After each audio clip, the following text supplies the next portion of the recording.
పరాభవనామ సంవత్సరంలో కర్కాటక రాశి వారి రాశి ఫలితాలను గమనిద్దాం. పునర్వసు చివరి పాదం, పుష్యమి 4 పాదాలు, ఆశ్లేష 4 పాదాలు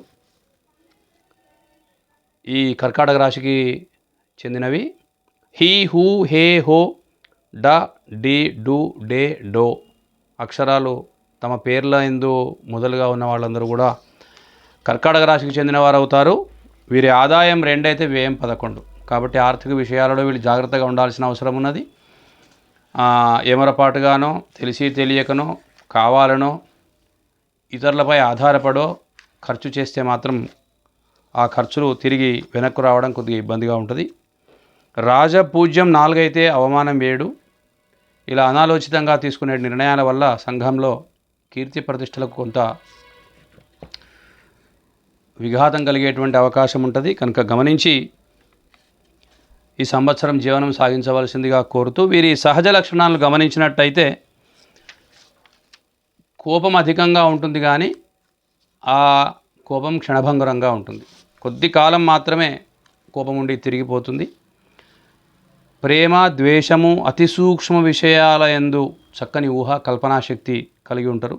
అయితే సమయ సందర్భాలు లేకుండా ఆవేశానికి రావడం, వెంటనే ఆ ఆవేశం నుండి తిరిగి నిరాసక్తత ప్రదర్శించడం, వెనక్కు తిరిగి చూసుకోవడం కూడా కనిపిస్తుంది. నియమబద్ధమైన జీవితం ఉంటుంది వీళ్ళది. నిశ్చలమైనటువంటి స్వభావం ఉంటుంది. నమ్మకాలు పెద్దగా ఉండవు. ఔదార్యం కూడా తక్కువగానే ఉంటుంది. అలవర్చుకోవాల్సిన అవసరం ఉన్నది. లలిత కళయందు ఆసక్తి, మంచి వాగ్ధాటి కలిగి ఉన్న వీరు పైకి మెత్తగా కనిపించినప్పటికీ అవసరం వచ్చినప్పుడు అతి కఠినమైన, ధైర్యవంతమైన నిర్ణయాలు తీసుకునేటువంటి సామర్థ్యాన్ని కలిగి ఉంటారు. ఈ రాశి వారికి పరాభవనామ సంవత్సరంలో రాశి ఫలితాన్ని గమనించినట్టయితే శని 9ంట, బృహస్పతి మొదటి ఇంట్లో ఉండడం వల్ల సులభంగా ఏ పని చేసినా కూడా పూర్తి చేసేటువంటి శక్తిని కలిగి ఉంటారు. ఆదాయం మంచిగా ఉంటుంది. నూతన వ్యాపారాన్ని ప్రారంభించడం, చేవి వ్యాపారంలో అభివృద్ధి కలిగి ఉంటారు. వివాహాది శుభకార్యములు జరపడం, గృహ నిర్మాణాది కార్యక్రమాలు నిర్వహించడం వంటి పనులు చేస్తారు. బంగారాభరణాలు కొనుగోలు చేయడం, వాహనాలు కొనుగోలు చేయడం,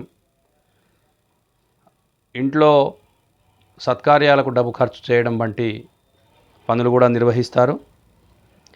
ప్రధానంగా నూనె, సిమెంటు, ఇనుము రంగాలకు చెందిన వారికి విశేషమైన ఆర్థిక లాభాలు ఉండే అవకాశం ఉన్నది. విందు భోజనాలు ఉండడం, సంఘమునందు గౌరవం, గుడ్విల్ పెరిగేటువంటి అవకాశం పుష్కలంగా ఉన్నది.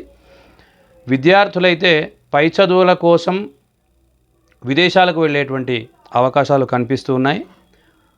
కుటుంబ సభ్యులతో, ప్రధానంగా సోదర సోదరీమణులతో వీరికి సానుకూల వాతావరణం ఏర్పడడం, బంధుత్వం బలిమి చెందడం, బంధుమిత్రుల కలయిక, ఇంటి యందు రాకపోకలు పెరగడం వంటి మార్పులు కనిపిస్తాయి. ఉద్యోగస్తులకు ఉన్నత ఉద్యోగము పొందడం కోసమని స్థానచలనము కనిపించే అవకాశం ఉన్నది. మీ కష్టానికి తగిన ఫలితాన్ని మీరు పొందగలుగుతారు. ఒక సానుభూతి వర్గం మీ చుట్టూ ఏర్పడుతుంది. ఇక రైతుల విషయానికి వచ్చినట్టయితే మంచి పంటలు పండుతాయి. తక్కువ ఖర్చులో ఎక్కువ దిగుబడిని, ఎక్కువ ఆదాయాన్ని పొందే అవకాశం ఈ పరాభవనామ సంవత్సరంలో మీకు కనిపిస్తుంది. మీ మంచితనం వల్ల సమాజంలో మీ సన్నిహితులు మిమ్మల్ని ఆశ్రయించి వారితో స్నేహం చేయడం వల్ల సంఘంలో మీ గౌరవము, కీర్తి ప్రతిష్టలు పెరిగేటువంటి అవకాశం ఉంటుంది. విలాసవంతమైన, భోగవంతమైన జీవనాన్ని గడుపుతారు. అయితే కుటుంబ బాధ్యతలు మీపైనే ఉన్నందువల్ల వాటిని నిర్వహించడానికి కొంత మీ శక్తిని, డబ్బును ఖర్చు చేయాల్సి ఉంటుంది. జన్మస్థానంలో గురువు ఉండడం వల్ల విద్యార్థులకు అనుకున్న స్థితిలో ర్యాంకులు రాకుండా ఫలితంగా కొంత అసహనానికి లోనవ్వడం జరుగుతుంది. కనుక జాగ్రత్తగా ఉండాలి. ఎక్కువగా ప్రయాణాలు చేసే అవకాశాలు కనిపిస్తూ ఉన్నాయి.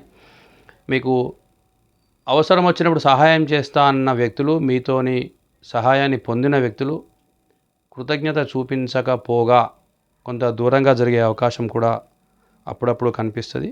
ఫలితంగా మీరు మానసికంగా కొంత బాధపడి కొంత టెన్షన్ పడాల్సినటువంటి అవసరం ఉండవచ్చు. అసందర్భ ప్రేలాపనలు చేయడం, అవసరం లేని చోట మాట్లాడడం మానుకుంటే మంచిది. శ్రీరామ రక్షాస్తోత్రాన్ని పఠించి లేదా పఠింపజేసి తీర్థప్రసాదాలు తీసుకోవడం, రామాలయాలలో భక్తిపూర్వకమైన సేవ చేయడం, నవగ్రహ దేవతలను అర్చించడం, రామభక్తుడైన ఆంజనేయ స్వామికి చందనాది పూజ ఆది కార్యక్రమాలు నిర్వహించడం వల్ల ఈ సంవత్సరం మీకు శుభంగా ఉంటుంది. అలాంటి సత్కార్యాలు నిర్వహించి ఆయురారోగ్యాలు పొందుతారని ఆశిస్తూ స్వస్తి.